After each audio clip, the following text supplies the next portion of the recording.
పోయి మళ్ళీ వచ్చినాక ఇప్పుడు ఏం చేసిండు ఇక్కడ ఉన్నాడు పొజిషన్లో ఉంది. ఇది కుక్కొచ్చిండు ఇక్కడ టచ్ 1 and 2 ఇక్కడ నుంచి ఇలా టచ్ చేస్తాడు కాబట్టి 3 అవుతుంది. అప్పుడు ఈయన అవుట్ చేస్తే అవుట్ అవుతాడు. అప్పటి వరకు సుర్రు అవుట్ చేస్తే out car madam. 1 and 2 and 3 అప్పుడు ఇక్కడ నుంచి మాత్రమే ఈయన అవుట్ చేస్తే అవుట్ అవుతాడు. లేకపోతే అవుట్ కాదు. సుర్రు అప్పటి వరకు అవుట్ చేయడానికి లేదు. వీళ్ళు అవుట్ చేయొచ్చు, స్టార్టింగ్ నుంచే వీళ్ళు అవుట్ చేయొచ్చు. సో వీళ్ళు ఇప్పుడు ఎట్లా పోతారో ఒకసారి చూడండి మీరు. అర్థమైతే ఇప్పుడు గేమ్ స్టార్ట్ చేస్తున్నా. ఓకేనా? పొజిషన్ అక్కడ దాకా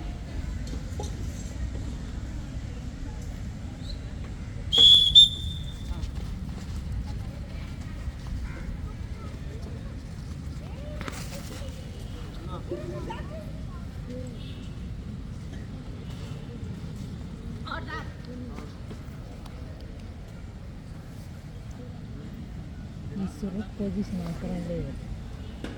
ఎవరినైనా లాక్ చేయొచ్చు. అట్లా అంటలేను. అవుట్ అయినప్పుడు ఇట్లా పెట్టాలి.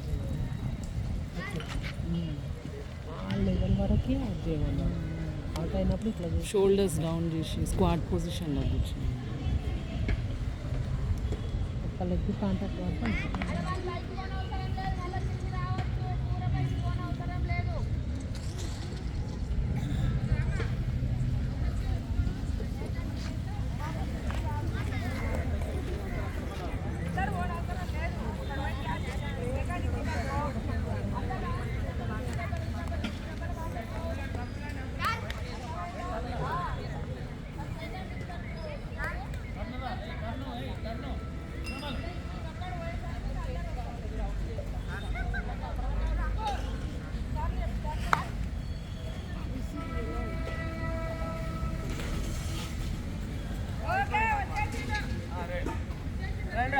అందరు రాండి.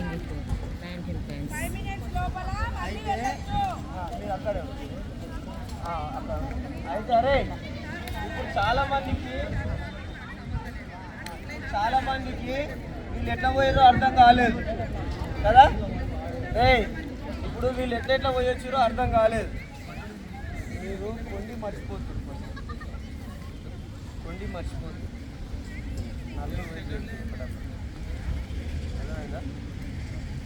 అయితే అవతల పోయిన వచ్చేటప్పుడు ఆ బాతులు అవతల పోయిన తర్వాత టర్న్ చెప్పాలి. టర్న్ చెప్పకుండా ఇలా ఉన్నాం మనం మేడం. ఇలా ఉన్నాం, ఇలా అటు సైడ్ మళ్ళీ ఉన్నాం.